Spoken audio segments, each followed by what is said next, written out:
Ok, bueno, le damos. Yo creo que se va a estar escuchando un ruido, pero es la lavadora. Están lavando ahí arriba, pero pues no creo que se escuche tan fuerte, ¿verdad? Así que pues vamos a empezar. El tema de ahora, la sesión, el estudio, la enseñanza o taller, como quieran llamarle, como se les haga mejor, es advertencia contra las falacias. ¿Qué es una falacia? Pues es un argumento, una afirmación que aparentemente se ve muy sólida, se ve muy consistente, se ve muy fuerte, pero pues cuenta con errores, ¿no? Las falacias es más común escucharlas o saber de ellas cuando se presentan debates. Falacia de las más conocidas, ¿no? Falacia el hombre de paja. Cuando supongamos que Javi y yo estamos teniendo un debate sobre, no sé, la existencia de Dios. Javi es el cristiano, yo soy el ateo, y de repente Javi lanza un argumento muy contundente, muy fuerte. Entonces yo ya con ese conocimiento, ¿no? De la falacia del hombre de paja, lo que hago es, hago una caricatura, vaya, del argumento que está haciendo Javi y no ataco el argumento del Javi, sino que ataco la caricatura que yo mismo hice del argumento de Javi para hacer parecer, vaya, mi argumento muy fuerte. Están también las falacias ad hominem, por ejemplo, que es no atacar el argumento, sino atacar a la persona, no ridiculizar, hacer comentarios pues hacia la persona. Hay diferentes, ¿no? Tipos de falacias, de nuevo, que se pueden ver o a encontrar en los debates, pero también las encontramos en el momento en que estamos haciendo algún estudio de las escrituras y pues el propósito o la meta, vaya, de este taller es pues evitar en la manera de lo posible pues caer en eso, ¿no? En hacer falacias al momento de nosotros hacer un estudio de las escrituras y más si ese estudio vaya va a ser expuesto ante una audiencia, ¿no? Delante de pueblo de Dios, y pues evitar, ¿no? Falsas enseñanzas. Entonces, la unidad 5 de nuevo, advertencia contra las falacias. Hay un pastor de A. Carson que tiene un libro exclusivamente de esto, falacia exegética, se llama el libro. Si quieren, en una chance se lo mando a Javi y al grupo, por si están interesados, es todo un libro, pues sobre este tema, ¿no? Que vamos a ver nosotros ahorita, que está muy, muy, muy resumido, a vuelo de pájaro, pero pues espero que les ayude de algo, ¿no? Les sirva de algo. Entonces, de nuevo, falacias, las encontramos al momento de estudiar las escrituras con frecuencia, vaya, entre los que exponen la palabra de Dios. Podemos interpretar mal, no sé, alguna revista, ¿no? El periódico, la obra de Homero, la Ilíada, la Odisea, incluso libros cristianos, ¿no? El progreso del peregrino de John Bunyan, ¿no? No sé si han leído este libro, es mi libro favorito después de la Biblia, el libro religioso, mi libro favorito después de la Biblia, donde John Bunyan, un puritano, eh, redacta la vida cristiana con alegorías, ¿no? Decir, creo que es el capítulo 8, donde redacta que Cristiano, o sea, este famoso peregrino, llega al Palacio Hermoso, y en el Palacio Hermoso, o sea, lo sientan a la mesa y le dan alimento, este, cobra fuerzas y una vez que come este alimento, continúa, vaya, su peregrinaje. Pudiera alguien decir, el alimento es la predicación, el Palacio Hermoso es la iglesia. Y a lo mejor alguien pudiera decir, no, no, no, yo no creo que sea la iglesia, es simplemente alguien que está haciéndole de buen samaritano y le está dando de comer. O sea, pudiéramos equivocarnos en la interpretación de este tipo de obras, pero cuando nos equivocamos con la Biblia, sí hay consecuencias o puede haber consecuencias graves. No al grado, vaya, como pudiera pasar con este tipo de libros seculares o religiosos, pero con la Biblia no. Cuando se trata de la Biblia, tenemos que tener cuidado para no llegar a, pues, conclusiones vanas, ¿no? Enseñanzas que la Biblia, pues, no enseña, ¿no?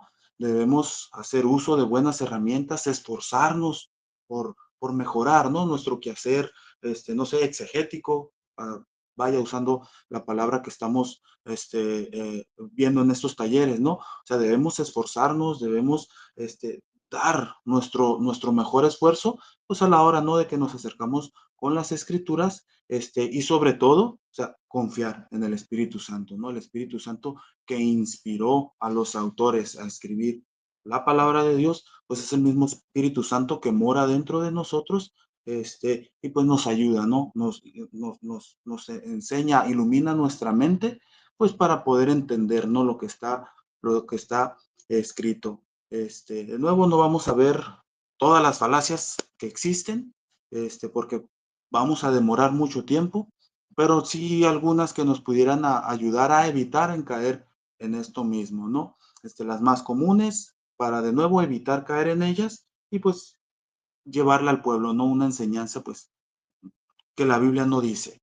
Entonces las más comunes son falacias en el estudio de palabras, falacias en nuestra aplicación lógica, falacias en nuestras presuposiciones y falacia en nuestra comprensión de la historia. Y ahorita vamos a ir viendo algunos ejemplos de cada una, para no explicarlas ahorita todas. Si tienen dudas, ya saben, pueden preguntar, pueden mandar ahí una figurita de una manita, no sé, o desactivan el micrófono, hacen su pregunta, o si quieren ilustrar con un ejemplo también, sin ningún problema podemos interactuar. Entonces, estas son de las falacias más comunes, ¿no?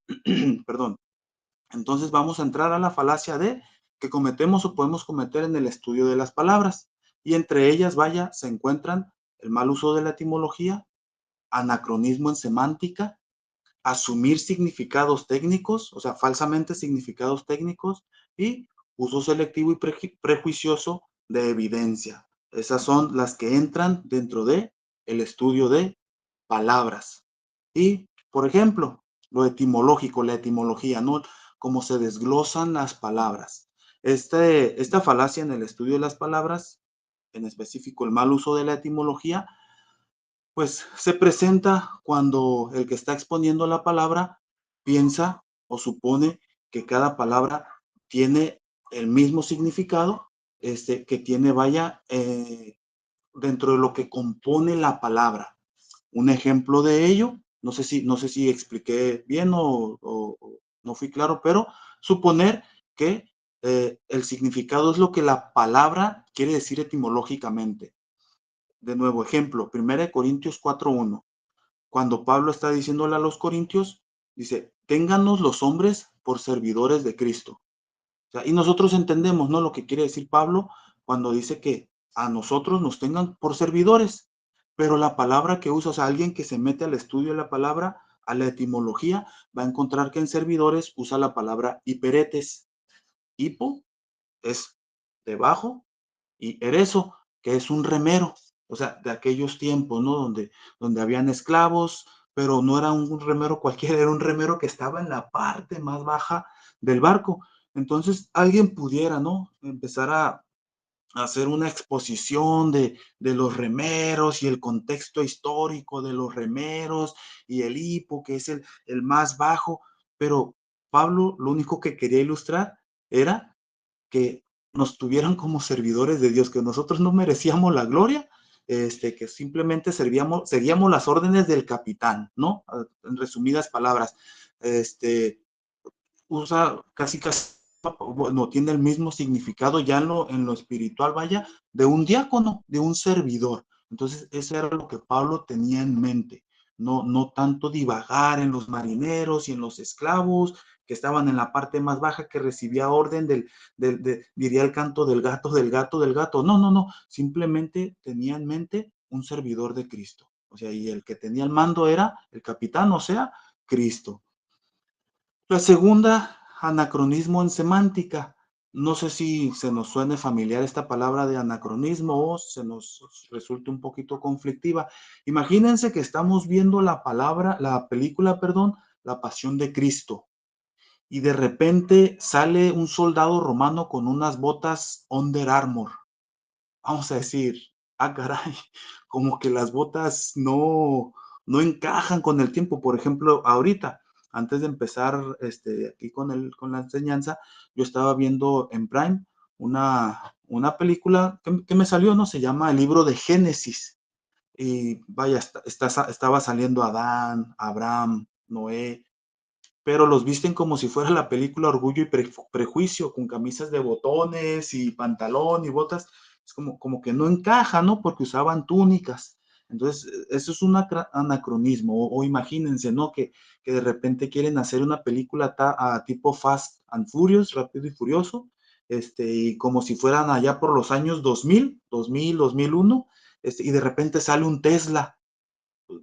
Podemos decir como, hey, ¿qué está haciendo un Tesla que creo que es, no sé, 2010 o 2015, no sé, por ahí esos años, no sé en qué año salieron, ¿qué está haciendo un carro de este año?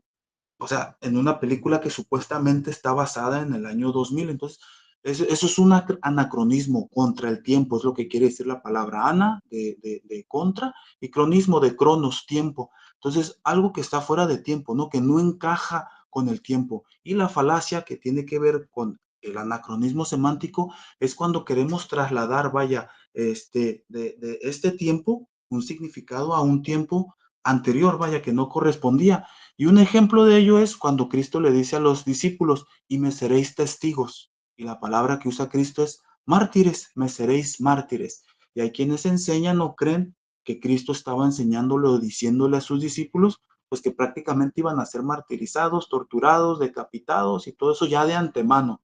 Pero no, o sea, ellos no tenían en mente todo lo que les iba a pasar.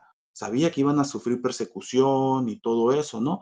Que iban a ser traicionados y entregados, Cristo ya se los había dicho, pero esta palabra mártires era una persona que se paraba en un tribunal y daba un testimonio, pero este testimonio o este mártir, vaya, tenía que haber sido testigo de algo que él había presenciado, que él en carne propia lo había visto, vaya. Entonces, ya con el tiempo, por el martirio que sufrieron, vaya, por el testimonio que exponía la iglesia primitiva y por lo que padeció, pues la palabra evolucionó, ¿no? Y ya es alguien que sufre persecución, muerte y todo eso, ¿no? Por una causa. En este lado, pues lo espiritual, ¿no? Entonces, la palabra evolucionó, pero sería un anacronismo, vaya a creer que, o darle una interpretación de lo que tiene ahorita en este tiempo esa palabra a esa expresión que dijo Cristo, ¿no? Porque en ese tiempo ellos lo entendieron, pues de otra manera. Vamos a la siguiente falacia del estudio de la palabra y es asumir falsamente significados técnicos. Y es cuando una tipo falacia de asociación. No sé si de repente han escuchado comentarios cuando dicen, todos los mexicanos son unos narcotraficantes, ya solo por, no sé, un Chapo Guzmán, la corrupción que se vive, pero eso es una falacia de asociación, ¿no? Creer que por unos cuantos ya todos, o sea, entran en esa categoría, ¿no? Entonces, hay quienes pudieran caer en este error, ¿no? O sea, asumir erróneamente que una palabra siempre o casi siempre va a tener el mismo significado. Este, un ejemplo de esto, la palabra santificación. Perdón. Hay dos tipos de santificación, una santificación posicional y una santificación progresiva, que es yo, en mi vida cristiana, vaya, voy uh, buscando, ¿no? Agradar a Dios, abandonar el pecado, ir creciendo a la imagen de Cristo, o sea, es una santificación progresiva, se lleva a un progreso, pero también está una santificación posicional que es, pues que el Espíritu Santo me aparta, me consagra, y soy santificado, ¿no? Por eso Pablo dice en sus cartas a los santos que están en vosotros sois real sacerdocio, nación santa. Entonces, o sea, una santificación, una santidad posicional, o sea, al estar en él, pero también hay una santificación progresiva. Entonces, un error en el que pudiéramos caer es que cuando se habla de una santidad o una santificación posicional, o sea, el estado que tengo en Cristo, y yo lo enseñe como una santidad progresiva y caiga en legalismo, ¿no? En un moralismo extremista. Entonces es de nuevo tener cuidado, ¿no? Al asumir los significados técnicos, sino darles un significado, pues que sí, es un significado que en otra pasaje pudiera estar hablando de una santidad progresiva, pero en ese pasaje pudiera estar hablando de una santidad posicional. Está también el uso selectivo y prejuicioso de evidencias. Y esto es cuando el intérprete y expositor, o sea, ya maliciosamente, o sea, omite información o pasajes de la escritura para que no contradigan su enseñanza. Ejemplo, ¿no? ¿Cuántos han escuchado? Incluso pastores que lo han dicho, ¿cuántos han escuchado personas creyentes que dicen, no estudies porque la letra mata? O sea, instando a no estudiar la palabra de Dios. Cuando la Biblia dice, o sea, si creen que estudiar la Biblia es la letra mata, que entra o sea, ¿qué hacemos con ese pasaje que dice que la palabra de Dios es viva y es eficaz? ¿Qué hacemos con pasajes donde Cristo decía, escudriñen las escrituras, porque ellas dan testimonio de mí? ¿Qué hacemos con pasajes donde el Padre decía, si alguno se gloría, gloríese en esto, en conocerme? ¿Y cómo lo conocemos? A través de la palabra de Dios, ¿no? Entonces, personas que prejuiciosamente hacen un uso selectivo de pasajes, pero omiten, de nuevo, maliciosamente, otros pasajes porque saben que va a contradecir su interpretación. En este caso, no, de nuevo, conocer a Dios. No solamente habla de un conocimiento experiencial, o sea, es bueno, no estoy instando a que no conozcamos a Dios de una manera experiencial, sino que también, o sea, amarlo y conocerlo y todo eso, pero también tener un conocimiento, vaya, intelectual de Dios.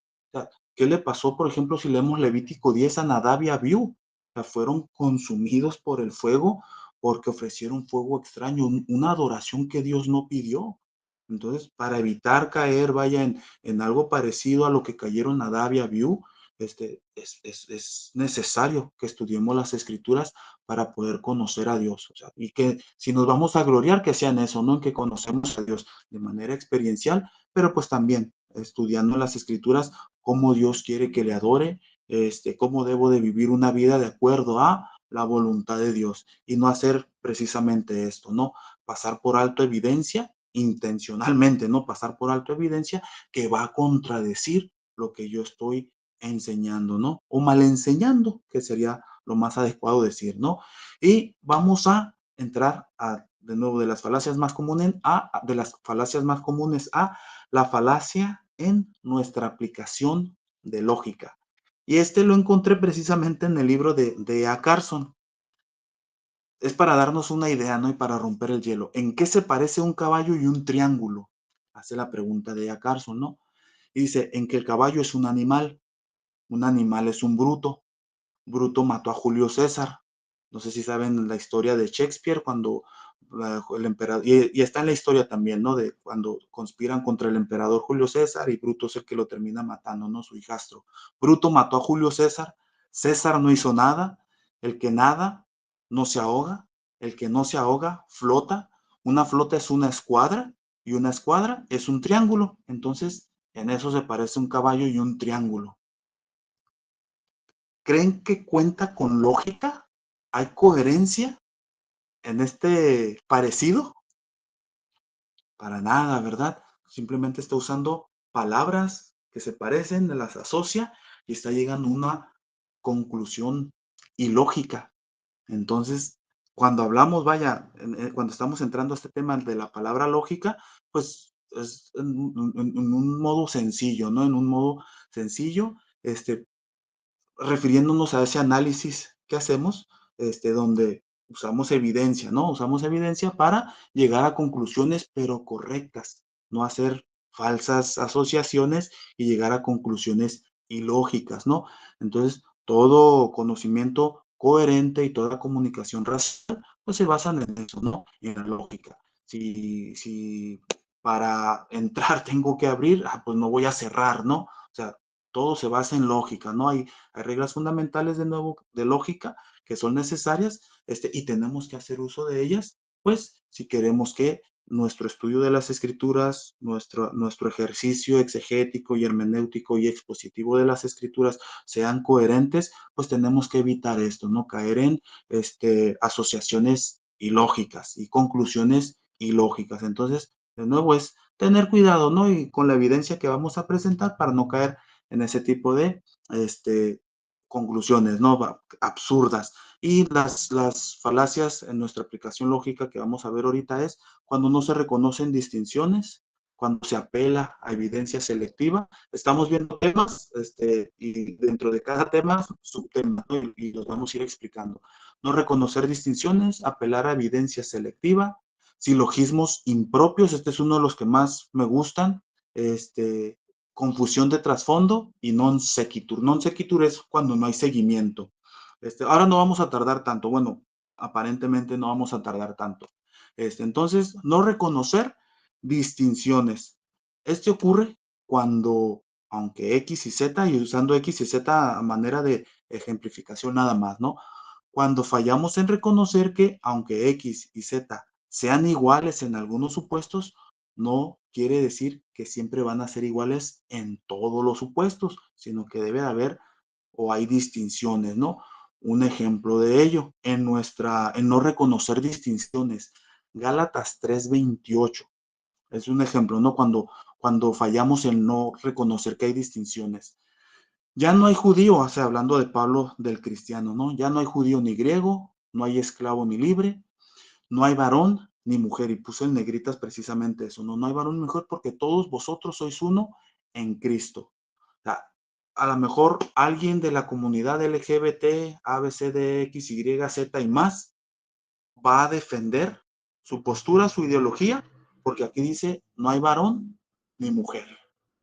Entonces, a lo mejor una mujer que se dice cristiana, pero que es feminista, puede también tomar este texto, este pasaje, y defender que no hay varón ni mujer, entonces no debe por qué el hombre tener mayor autoridad que la mujer, ¿no? Que no tiene por qué someterse ni sujetarse porque no hay varón ni mujer.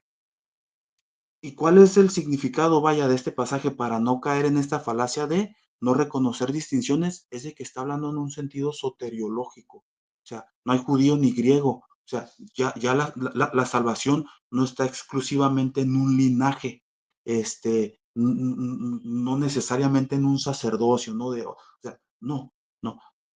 El cuerpo de Cristo es universal, o sea, católico, universal, y la salvación está para todos, judíos, gentiles, hombres, mujeres, y todos ellos, o sea, los que están en Cristo, independientemente del linaje y del género que sean, sea hombre o mujer, aclarando, o sea, son uno en Cristo. En valor son uno, pero hay distinciones. Podemos encontrar en la Biblia que el rol de la mujer es uno, el rol del hombre es otro. Hay distinciones, pero en cuestión de la salvación, pues tienen el mismo valor. Entonces son iguales en valor, pero de nuevo con funciones distintas. Y algo que se menciona mucho sobre esto que estamos hablando es en un matrimonio, ¿no? Cuando el hombre es el varón, la cabeza del hogar, y pues la mujer, ¿no? Como vaso más frágil, el hombre debe amarla, la mujer debe respetarlo. Entonces vemos, ¿no? Esta distinción de roles. Está también la falacia de apelar a la falsa evidencia. Y esta falacia, bueno, el expositor que cae en esta falacia es cuando presenta evidencia solo para respaldar sus ideas, o sea, solo para respaldar su causa, solo para defender sus ideas de nuevo, ¿no? Un ejemplo de ello, Primera de Corintios 14, 33 al 36. Vuestras mujeres, dice Pablo, callen en la congregación porque no les es permitido hablar. Amén. Nada, no es cierto, no, las hermanas pueden de repente platicar, ¿verdad? Te Vuestras fuiste ya, mujeres, ¿eh? vuestras mujeres callen en las congregaciones porque no les es permitido hablar. Hay denominaciones, por ejemplo, los hermanos libres, los anabautistas tradicionales, no estoy hablando de los bautistas, anabautistas tradicionales y las iglesias bautistas primitivas, no, de nuevo, no los bautistas fundamentalistas o los reformados, no. De nuevo, hermanos libres, anabautistas tradicionales e iglesias bautistas primitivas usan este pasaje y exigen un silencio absoluto de la mujer durante la asamblea. No pueden decir amén, no pueden entonar los cantos, o sea, tienen que estar en absoluto silencio. Nosotros, vaya, en la iglesia donde estamos, hay mujeres que están en el coro, o sea, están cantando, debajo, o sea, las que no están en el coro y están, vaya, con los demás mortales que no tenemos ese talento de la música, pero estamos abajo, o sea, estamos entonando, pero hay iglesias donde a la mujer se le exige un rotundo silencio, no puede hablar. Entonces, ¿qué hacemos? Por ejemplo, este pasaje, esta interpretación, de nuevo, para mí es esa, presentar evidencia solo para defender su postura, porque si usamos, vaya, unos capítulos atrás, 1 Corintios 11:5, ¿qué hacemos? Por ejemplo, cuando Pablo dice que cuando la mujer ore o profetice, o sea, tenga velo. O sea, está dándole a la mujer un lugar, un rol dentro de la iglesia donde puede orar o puede traer como decía Pablo, o la mujer que profetiza, ¿no? O sea, en el contexto en lo que lo escribió Pablo, ¿no? De lo que es la profecía, no de nuevas revelaciones ni nada de eso, ¿no? Para no caer tampoco en eso de nuevas revelaciones. Pero, ¿qué hacemos, por ejemplo, con ese pasaje donde la mujer, por ejemplo, Joel, la profecía que se cumplió en Hechos 2, cuando dice, vuestros hijos y vuestras hijas, o sea, sobre las mujeres también? O sea, ¿qué hacemos con eso? ¿Qué hacemos, por ejemplo, con una Priscila? Que bueno, no estaba en la iglesia, ¿no? Pero, ¿qué hacemos de nuevo con pasajes donde hay mujeres que servían dentro de la iglesia y tenían, vaya, cierto rol dentro de ella? Pero estos hermanos lo que hacen es un silencio absoluto de la mujer. No puede hablar, no puede decir amén, no puede cantar, tiene que estar en silencio, no puede orar. O sea, silencio, le ponen el mute y desde que entra hasta que sale, o sea, en rotundo silencio. Pero ¿qué es lo que hacen de nuevo? Usan evidencia para respaldar su interpretación, pero omiten otros pasajes, ¿no? Que le dan a la mujer la libertad de alabar a Dios, ¿no? Pueblos todos, batir las manos y cuántos pasajes, ¿no? Que nos enseñan a alabar a Dios, ¿no? O sea, todo pueblo, lengua, linaje, o sea, todas las mujeres, ¿no? También pueden alabar a Dios, entonar sus alabanzas a Dios, cuando oramos, ¿no? Cuando empieza el servicio o cuando oramos por la ofrenda, o sea, pueden también las mujeres, ¿no? Con toda libertad, claro, sin caer, ¿no? En la exageración, por decirlo de una manera, y que esa exageración me lleve a, pues, interrumpir al hermano que está al lado de mí, ¿no? O sea, todo en orden, como dice Pablo aquí mismo en Corintios. Está también el silogismo impropio. ¿Qué es un silogismo? Bueno, un silogismo es cuando hacemos ciertas frases con alguna idea para llegar a una conclusión en base a ese planteamiento que anteriormente había hecho, ¿no? O sea, aparentemente son buenos. Hay silogismos buenos, claro que sí, pero pues si estamos hablando de un silogismo impropio, es porque estamos hablando de una conclusión que aparentemente es buena, pero que carece de verdad, ¿no? Por ejemplo, no sé si también esto lo han escuchado, cuando dicen, Malaquías 3:8 enseña que el que no diezma, roba a Dios. Y luego sigue, ¿no? Primera de Corintios 6:10 afirma que los ladrones no heredarán el reino de Dios. Por lo tanto, el que no diezma no entra en el reino de los cielos. No sé si han escuchado este tipo de silogismos, yo sí los llegué a escuchar muchas veces, pero ¿por qué es un silogismo impropio?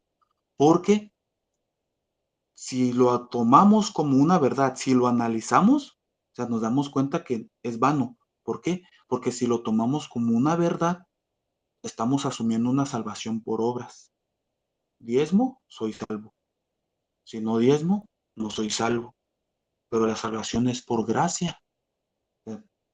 Un silogismo impropio que no se llegue. Como este silogismo, hay muchos, ¿no? Hay muchos. No sé si alguien tenga por ahí algún ejemplo de uno que haya escuchado, pero yo quise traer este porque es el más común, ¿no? La Biblia dice que el que no diezma roba a Dios. La Biblia dice que el que es ladrón no va a entrar en el reino de los cielos, así que el que no diezma no entra al reino de los cielos. O sea, pierdes tu salvación solo porque no diezmaste. ¿Ibas a decir algo, Javi? Bueno, no sé si aplique, pero en alguna ocasión escuché cuando David en uno de los salmos dice que en pecado ah, fue concebido, ¿no? Y escuché a alguien decir, David era un bastardo, por lo que dice este versículo, y asumen que fue un hijo fuera del matrimonio de Isaí. Entonces, no sé si aplique, pero pues no hay ningún texto no hay ningún versículo bíblico que afirme que David era un hijo fuera del matrimonio digo, asumen por muchas cosas, pero en realidad yo no he visto ningún versículo que lo afirme, pues. Ujú. Es que un silogismo es cuando haces un planteamiento para llegar a una conclusión. Por ejemplo, y lo digo con todo respeto, ¿no? Nada más porque es el que se me ocurre ahorita, con todo respeto a las personas de color, ¿no? Este, los africanos son negros. Isaac es negro. Isaac es africano. O sea, no sé si más o menos, o sea, es cuando llegas a conclusiones, pero cuando las analizas es como de, no, puede ser haitiano, puede ser incluso mexicano. O sea, es cuando haces como un planteamiento, tratas de llegar a una conclusión a través de planteamientos, ¿no? O por ejemplo, lo que decíamos ahorita, el Chapo Guzmán es narco, el Chapo Guzmán es mexicano, Isaac es mexicano, por lo tanto, Isaac es narcotraficante. Es cuando haces un planteamiento para llegar a una conclusión y lógica vaya basada en los planteamientos que estás presentando. Entonces, es tener cuidado, ¿no? Es tener cuidado cuando estamos exponiendo.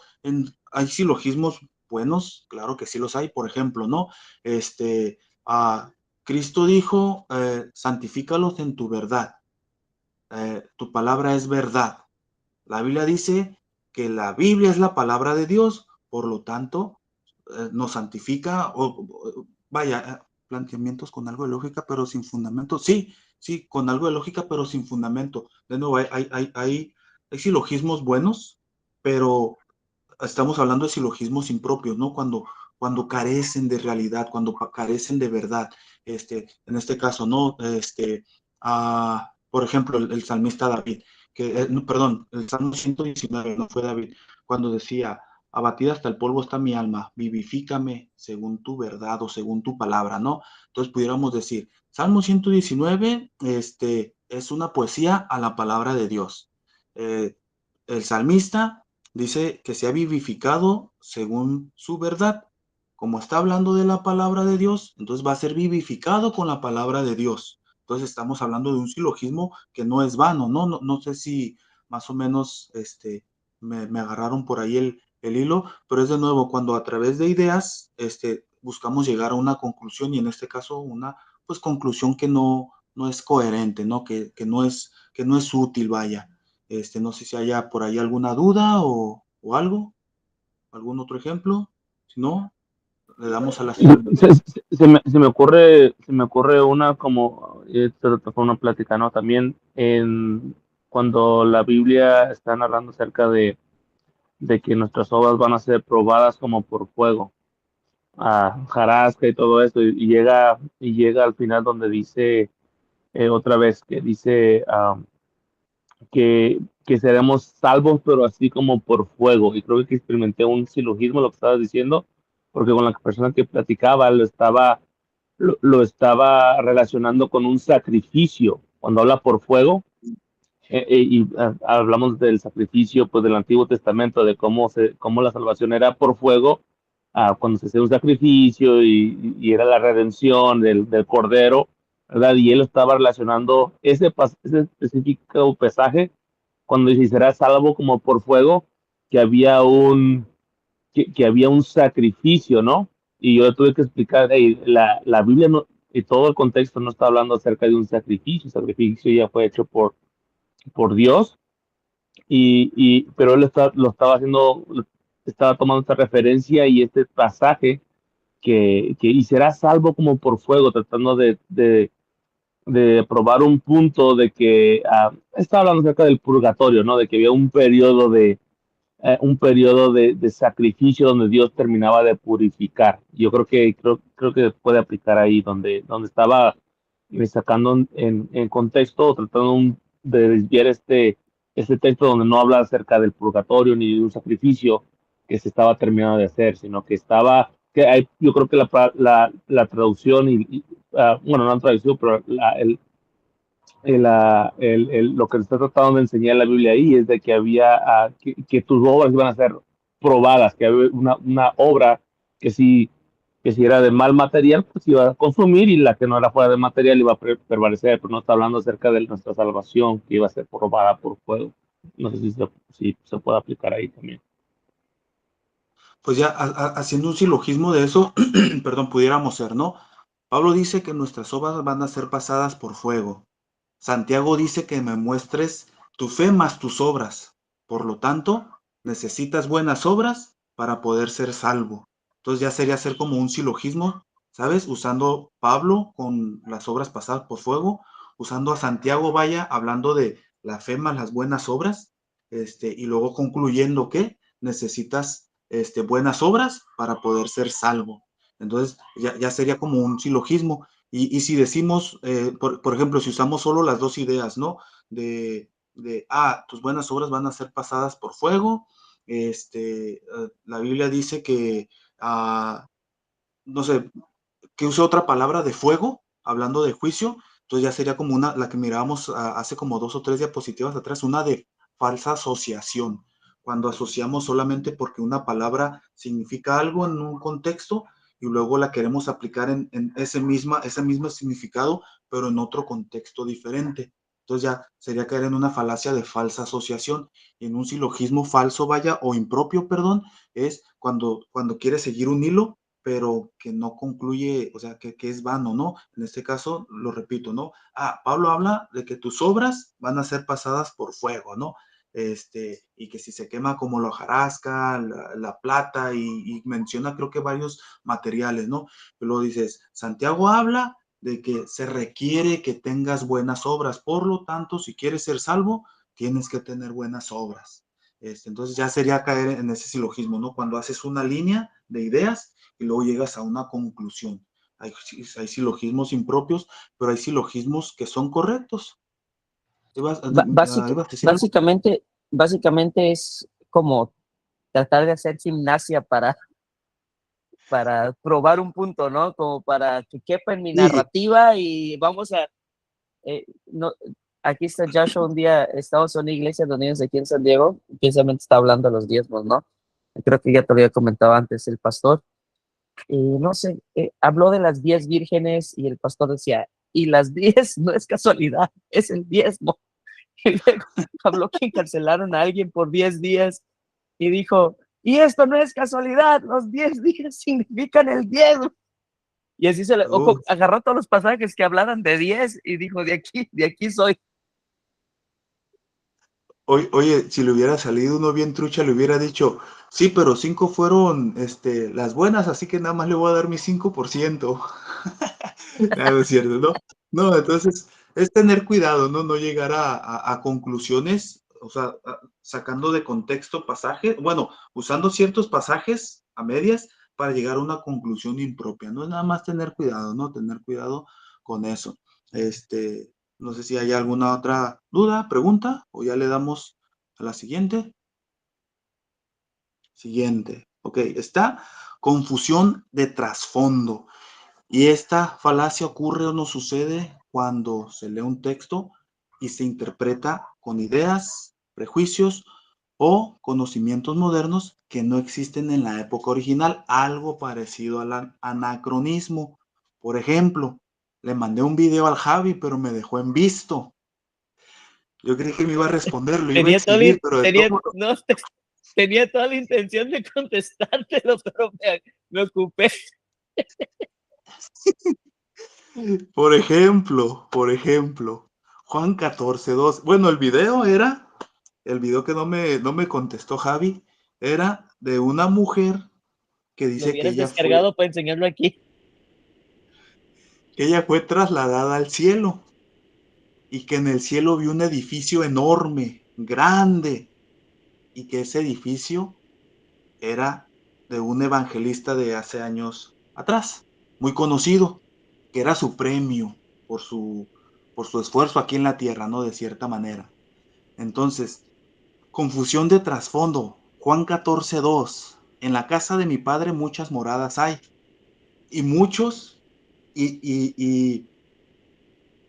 bueno, muchos se imaginan el cielo como si fuera un fraccionamiento, ¿no? Como un Infonavit con muchas casas.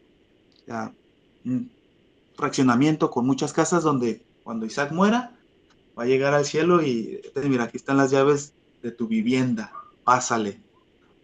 Sí soy, dice Joshua. Una vez a mí me hicieron esta pregunta, y pues traté, ¿no? De responderla, pues, de manera, pues, educada, ¿no? Para no hacer sentir mal a la persona, porque hay quienes creen que hay viviendas, hay casas, pero eso pasa porque queremos interpretarla a lo que es la época de este tiempo, ¿no? A lo que es la época morada, que es una morada, pues una casa, pero ¿cuál era la idea, vaya, de un judío de aquel tiempo cuando se hablaba de morada?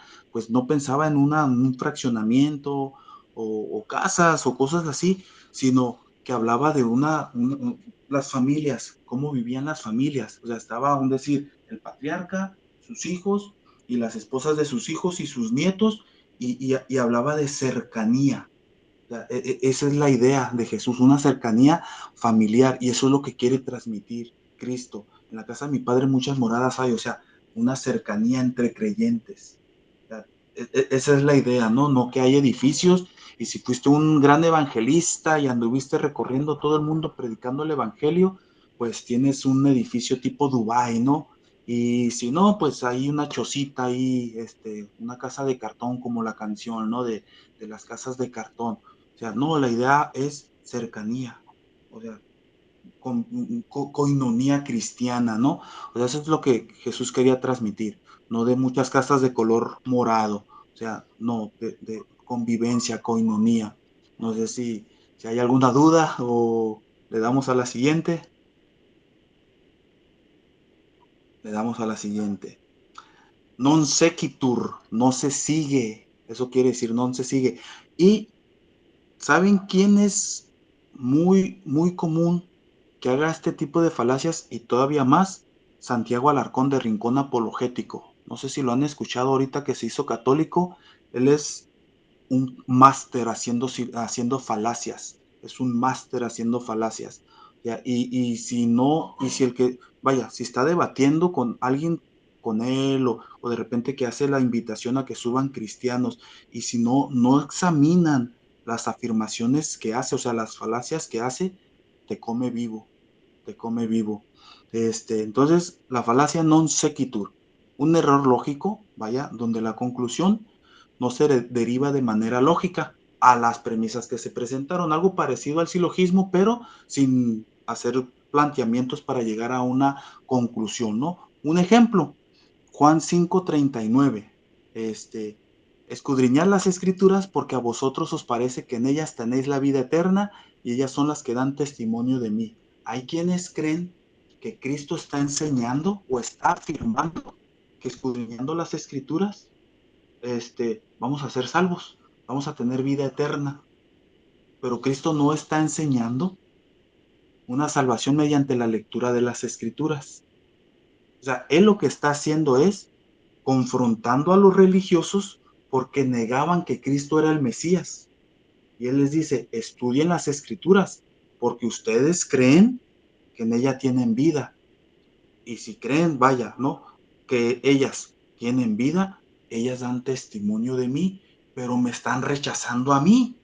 O sea, es prácticamente lo que Cristo está dando a entender en este pasaje. No está enseñando una salvación mediante la lectura de la palabra, sino que está exhortando y confrontando un sector religioso que estaba, vaya, rechazando a Cristo como el Mesías.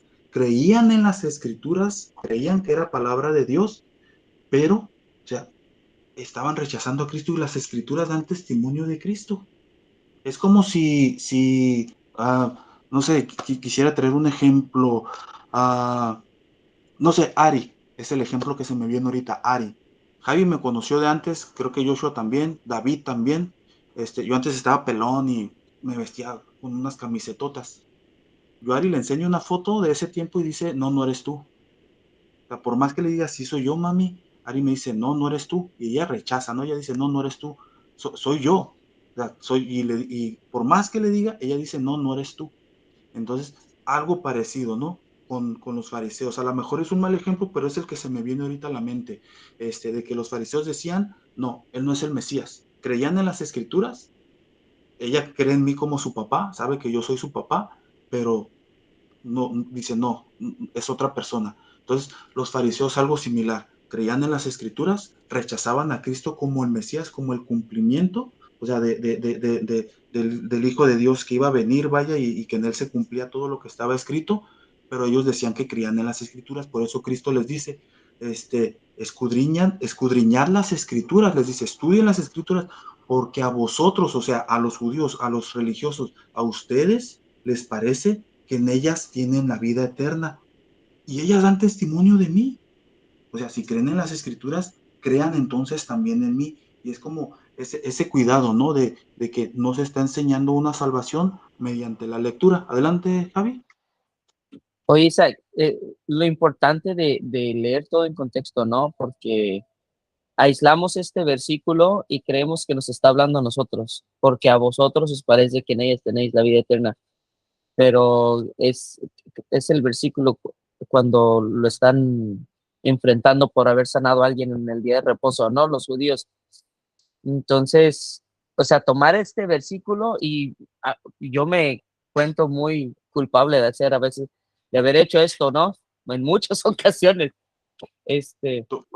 Todos los que hemos caído en algo. Entonces, qué importante, o sea, qué importante es tomar el contexto de o sea, a quién se lo está diciendo y en dónde se lo está diciendo, porque lo leemos ahí y como decías ahorita, sí nos vamos con el afirmo, no, pues es que si escudriñamos las escrituras, ahí vamos a encontrar la vida eterna.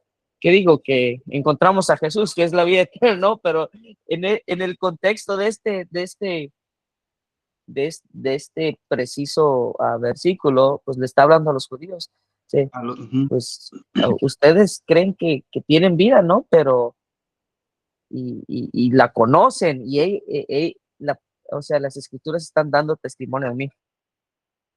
Sí, es precisamente eso, o sea, creen en las escrituras, creen en esta revelación, vaya, escrita que dejaron los profetas, que dejó Moisés, creen, están a la espera de las promesas que están ahí, pero aquí estoy. O sea, si ustedes creen eso, pues aquí estoy. Todo eso que ustedes han estudiado y de lo que esperan, soy yo, aquí estoy.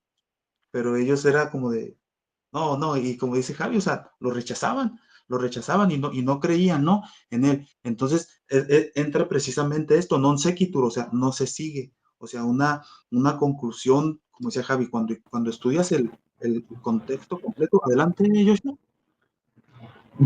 Puede ser también cuando, igual se interpreta la Biblia, ¿no? Le dicen, cuando Jesús le dice a Pedro, ¿no?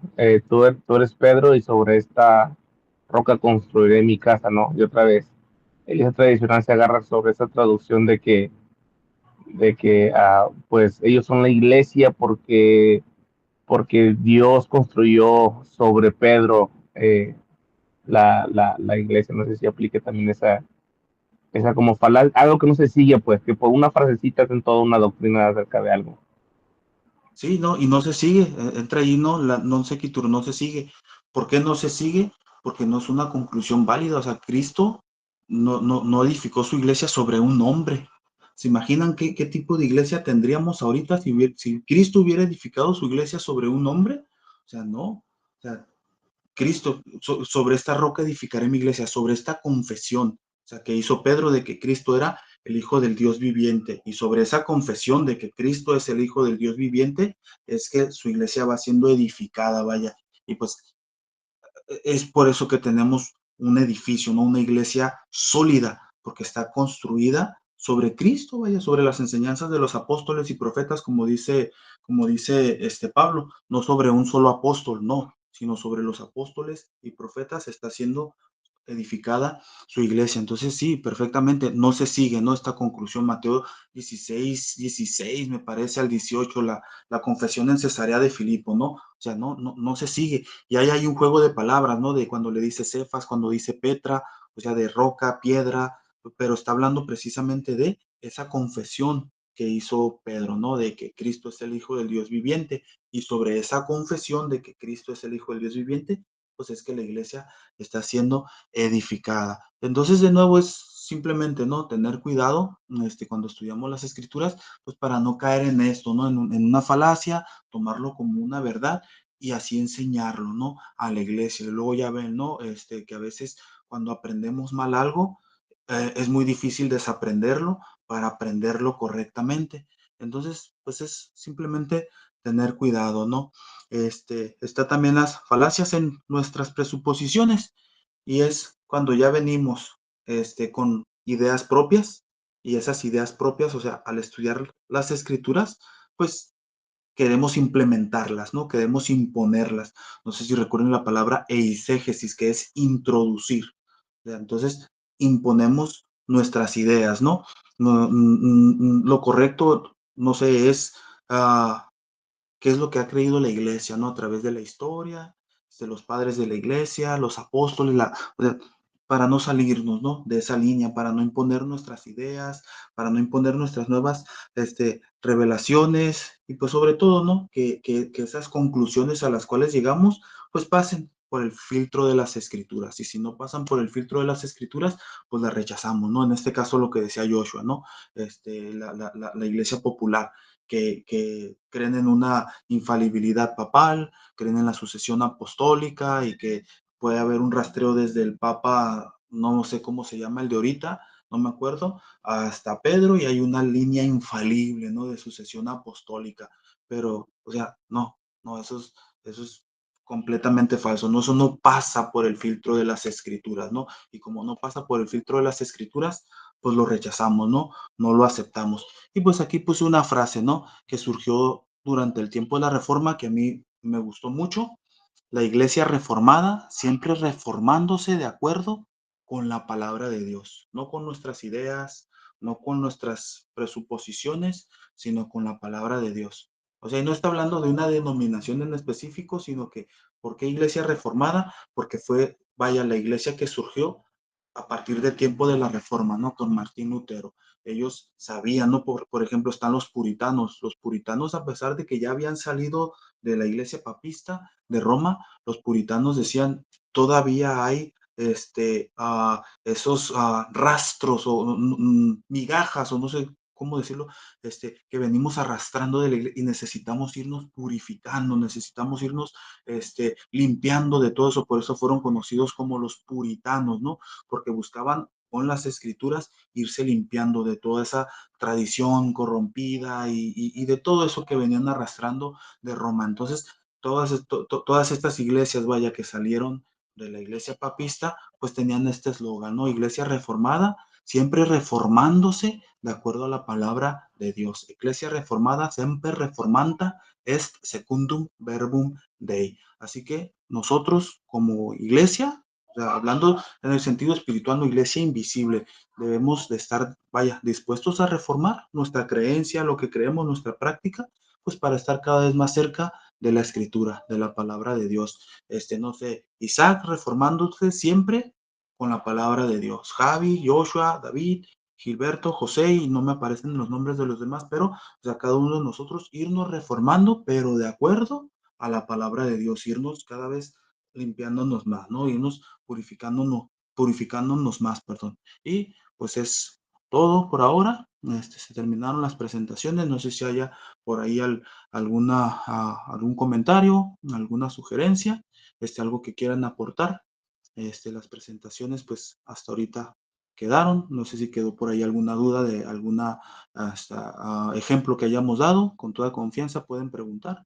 Por mi parte, pues fue todo.